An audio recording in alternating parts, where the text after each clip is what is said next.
Welcome back to Checkmate with Blake. Today I've got a new type of video for you all. I'm going to show you a game that Magnus Carlsen played when he was 11 years old. It's a phenomenal game. It has a lot of instructive moments. So even after this famous queen sacrifice that I'm going to talk about, feel free to stay watching because there's a lot more tactical and learning moments. So in this game, which I'm going to go ahead and show, Magnus Carlsen decides to play e4. Again, Magnus Carlsen is 11 years old in this game. Before I start, though, I do want to say thank you guys for the new subscribers you got in the last few days. If you haven't subscribed, hit that subscribe button. Still, over 91% of viewers are not subscribed. It really helps grow the channel, so if you haven't hit subscribe, go ahead and subscribe to me. But again, after e4, Black decides to play this move e6. They're going into the French defense here. Magnus Carlsen takes the center, which is the move you should play at pretty much, especially lower elos. To avoid theory, you need to just take the center. And after they play this move d5, Magnus Carlsen goes into the Tarrasch variation, which is the idea that if they take, he'll actually capture back with the knight. However, Black decides to respond with knight f6, adding more pressure to this e4 square. And now White, and only now, White pushes the pawn, attacking the knight. Black decides to respond with knight fd7, just kind of getting out of the attack. And then now Magnus Carlsen plays knight gf3. So he's just getting some development, nothing crazy here. Now after the move c5, attacking this pawn, Black's plan is very simple. They're going to bring the queen out here, and they're going to bring the knight out here, just adding a lot of pressure to this piece. You go ahead and play c3, and you protect the pawn. Now after, again, the move knight c6 to attack the pawn further, Magnus Carlsen plays this move bishop d3, just activating a piece. Notice now I want to point out, if they were to push this pawn, just so you know at your elo, it's not a good move. You can actually just drop the bishop back here, and it's not a great move. You always have ideas like b3. Do not rush with b3, though. Be very, very specific in when you play it, but it's a very fine move for White to play, and White's actually got a nice advantage in that position. However, Queen b6 is played, again, as I said, adding more pressure. And here, notice now Black is actually threatening to win this pawn because they have more attackers than we have defenders, because after we take back, we take, and they'll win this pawn. Believe it or not, the best move as shown by the engine here is actually to castle, which is what Magnus Carlsen plays. The other lines are a3 and a4. However, it's a very complicated position, so if you're lower elo, it may be difficult to understand, but the reason that you would castle, which is what Magnus plays, is simply because you're focusing on development. Again, especially at lower elos, you got to prioritize your development, because that's how you'll win a lot more games. Even if you have to gambit a pawn, if your development is stronger, you generally have stronger attacking chances. Now after they take, he takes back, and again, they do win this center pawn. We go down the series of lines. Notice now this bishop is hanging and this knight is hanging. How do you defend both pieces? You simply go knight f3 and you defend both, and you attack the queen. This is what's called developing with tempo, because you're attacking the queen and developing a piece with a tempo. After they go back, Magnus Carlsen plays this move queen a4, which simply pins the knight to the king, so the knight can't move. It can't develop to maybe a better square. And now, after this move queen b4, Black is looking for a trade, simply because, again, Black is up 1 point of material. If you don't know why Black is playing this way, go watch my speedrun games, because nearly all speedrun games that I've played, I've showed how to convert positions where you're winning by material. Even just one pawn, especially these higher elos, obviously we're talking about Magnus Carlsen here. His opponent knows if he can just trade down these pieces, even if he's up just one pawn, he'll win this endgame, most likely. So Magnus Carlsen declines this. He doesn't want to trade the queens, which is what you should do.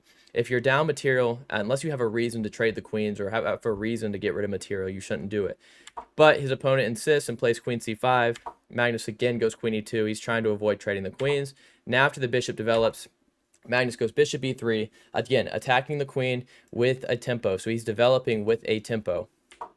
Now after queen a5, Magnus plays this move bishop g5. Notice it's a mistake, although it's very complicated to kind of understand why. The idea being is very simple. So if Black were to castle, obviously you would win this bishop. So you're kind of making it hard for Black to know where to play, because they want to castle, they want to get to safety. They're up a pawn, but they still want to complete their development. However, if you were to take, White would simply take back. Again, the top engine move is h6, which is why it's saying it's a mistake for Magnus to play this way, because now Black actually has an advantage. Here, Magnus would probably go back to f3. The position's very playable, but of course now Black will simply castle and have a game. However, none of that happened, because after bishop g5, his opponent plays queen d8, again adding more pressure, because now he is threatening to capture this bishop. And if you were to just go down here, this again is a very playable line. White may just bring the rook out to c1, and black would probably castle in a line like this. Of course, it's Magnus playing, so I don't know where he would play. Probably a much better move than I would find. Again, this move again is a miss though, because now Magnus again protects this bishop. Now there's two defenders on the bishop, and now black decides to go ahead and trade it.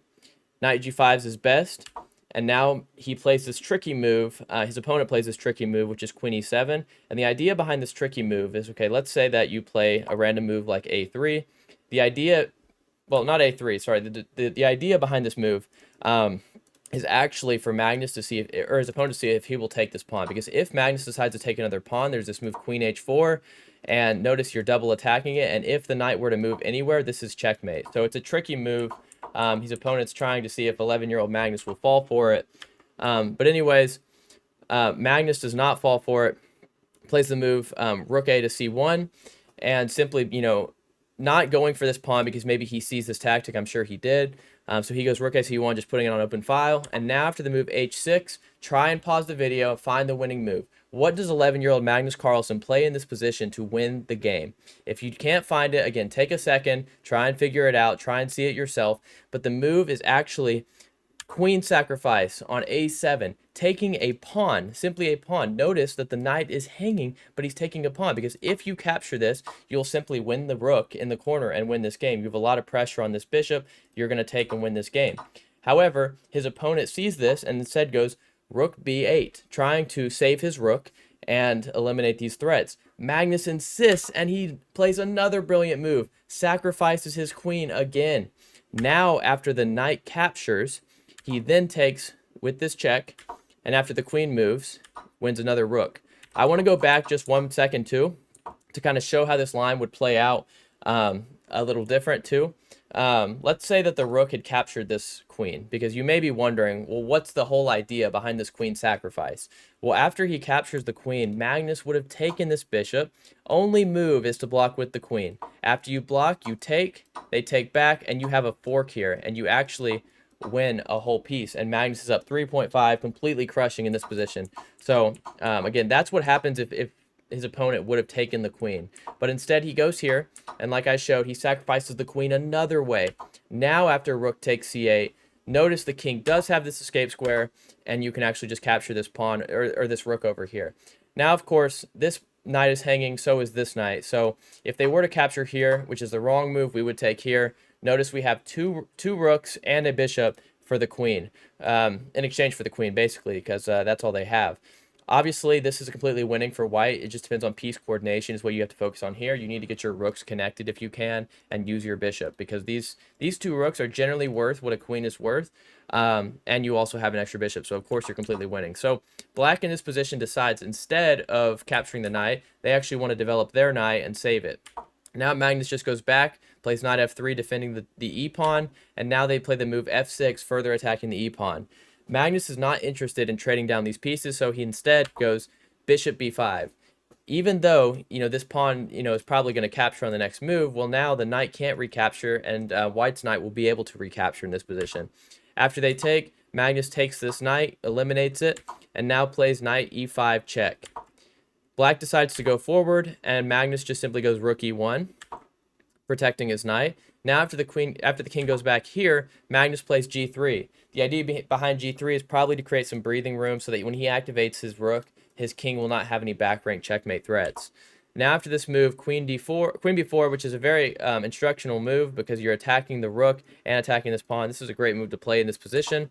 Magnus just goes ahead and defends his pawn. Now after the move d4 is played, probably with the idea of trying to push this pawn up the board and attacking the pieces, Magnus plays another amazing move. I'm surprised this move doesn't say brilliant, because the idea behind this is if black takes this, notice there's a fork, and you simply win the queen and win the game. Also, let's say that black goes here, which is what's played in the game. White now has this check, and after here going back, white goes rook e4. The idea behind rook e4 is not to capture this pawn, but actually to slide the rook to f4 and threaten a checkmate here. Black instead plays c5, which is probably incorrect, because although you are defending this pawn, again, you're not stopping f4. And also, you know, like if you'd play, let's say, try f4 here. So let's say black plays a random move and you play f4. Well, now notice this knight's hanging. So it's not quite the same because now this rook is hanging as well. So c5 kind of actually blocks the position. So we'll go back a little bit. c5 blocks the position a little. Now after rook f4, they decide to give up the queen for this exchange because, again, this checkmate was coming. I'll show back that position. This checkmate is here on the board, and there's no way to stop it, right? Like, again, how do you stop this checkmate here? I mean, if you try and maybe play a move like this, you're still going to have the same exact checkmate because the rooks will defend each other. So instead, black decides to give up the queen, and in this position, black resigned the game. I hope you found this video to be pretty instructive. It's a pretty crazy idea how Magnus could sacrifice the queen on a7. It's a phenomenal move to find, and again, they cannot take, and even after trying to save it, Magnus insists on sacrificing his queen. Again, I hope I showed the line pretty well of what happens if he takes. If you didn't see it, go back and rewatch that because it's pretty phenomenal. But I hope you guys enjoyed this video. If you enjoyed this type of content, feel free to leave some comments so I can make more videos like this, and let me know what you all like to see. If you want to see openings, if you want to see end games or the journey to 2000, let me know in the comments. Again, if you haven't subscribed, over 91% of people who are watching these videos are not subscribed. So if you don't mind, go ahead and subscribe if you like this content so I can know what you guys like and make more like it. Thank you for watching, and stay tuned for the next episode.